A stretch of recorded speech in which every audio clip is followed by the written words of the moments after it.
안녕하세요. 드라마의 찐시민 남자 리뷰어즈입니다. 지성, 전미도 주연의 중독 스릴러 커넥션, 오늘 방송된 3회 모두 어떻게 보셨나요? 저는 1, 2회만큼 박진감이 넘치진 않았지만 오늘도 역시 1시간이 10분처럼 푹 빠져서 봤는데요. 뭔가 궁금했던 것들이 개인적으로는 많이 해소가 되었던 회차였습니다. 그래서 오늘 리뷰는 제 예상이 100%다 맞을 순 없지만 아하 하며 번뜩였던 것들을 풀어볼게요. 지난 2회 엔딩에서 박태진은 박준서의 유언장을 낭독했습니다. 그가 죽기 전에 50억 원의 보험에 가입을 했고 그 사망보험금의 수익자가 장재경과 오윤진이란 내용이었죠. 그런데 저는 지난 리뷰에서 이 유언장을 읽는 박태진에게 의문점이 있다고 얘기했었습니다. 분명 쓰여있는 이름은 3명인 것 같은데 장재경과 오윤진만이 수익자인 것처럼 읽은 것이 그것이었죠. 그는 왜 마지막 사람을 감췄을까? 하지만 저는 그 유언장을 읽은 것이 박태진뿐 아니라 오윤진과 허주성도 있기에 그가 한 명을 빼고 유언장을 읽은 이유가 3회에 바로 밝혀질 것이라 예상을 했었습니다. 그리고 그 예상은 바로 적중을 했죠. 3회의 시작에 마지막 수익자 이명국이란 이름이 바로 드러났습니다. 그래서 여기서부터 궁금증이 시작되었죠. 과연 이 이명국이란 사람은 누구고 그의 이름이 왜 들어가 있을까?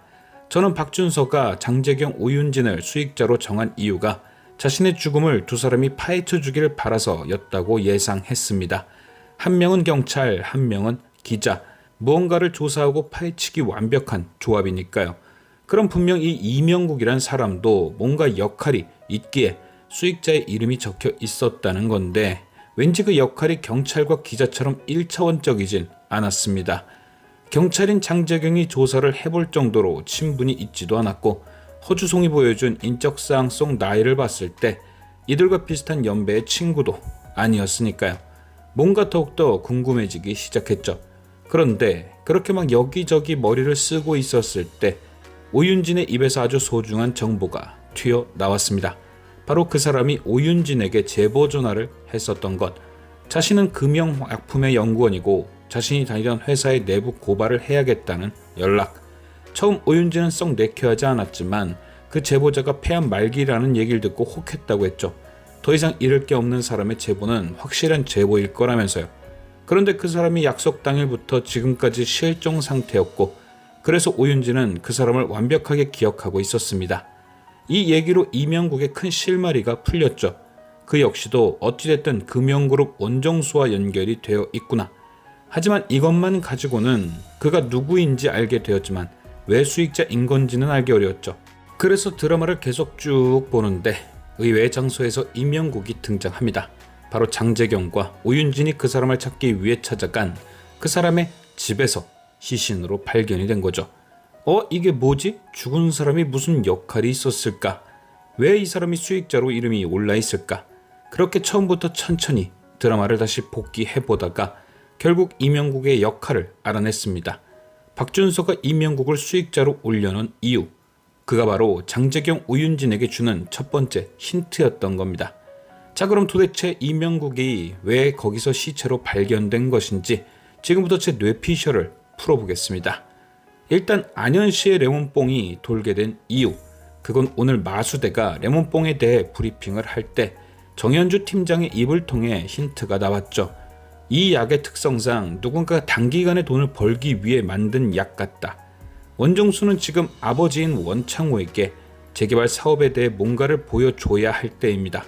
그래서 제가 저번 리뷰에 원정수가 이 레몬뽕을 판 돈으로 사업을 용이하게 굴리는 것이 아닐까 예상을 했었는데 어느 정도 정 팀장이 말한 말과 일맥상통하죠. 단기간에 돈을 벌어 그 돈으로 사업을 확장한다던가 필요한 곳에 투자를 할 수 있다. 지금은 그 약 판 돈이 10억일 수 있지만 개발이 성공하면 얼마가 될지 모르니 현금이 많이 필요했겠죠. 그래서 자신만 즐기려고 만든 레몬뽕을 유통하기 시작한 겁니다. 원정수의 인물 속에 답이 나와 있죠. 금형약품 연구원 중 하나가 신종마약을 만들었고 그 효과가 좋아 혼자 즐길 용도로 제조를 시작했다고요. 맞습니다.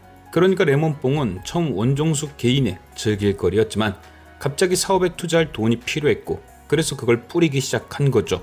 그런데 처음 그걸 개발한 이명국이 그건 보기 힘들었던 겁니다. 그래서 그 상황을 오윤진에게 제보하려 했던 거죠. 아마도 애초에 그 약은 마약이 아닌 치료 목적의 약이었을 수 있고 부작용이 환각 증세인데 그걸 원정수가 마약으로 활용하고 있었다면 이명국은 더더욱 원정수의 행동이 탐탁치 않았을 수 있죠. 그래서 제보에 마음을 굳혔을 수 있고요. 하지만 그렇게 제보를 위해 오윤진을 만나기로 했던 날, 그 사실을 원정수 패거리에게 들켰고 죽임을 당한 게 아닌가 싶습니다. 오늘 그 얘기도 드라마에 등장했었죠. 갑자기 약을 구하기 힘들어졌다. 약을 만들었던 이명국이 그렇게 죽게 되었다면 이미 만들어놨던 약이 다 떨어졌을 때 확실히 공급에 문제가 생겼을 수 있고 그걸 다시 만들기 위해 연구할 시간이 필요했을 겁니다.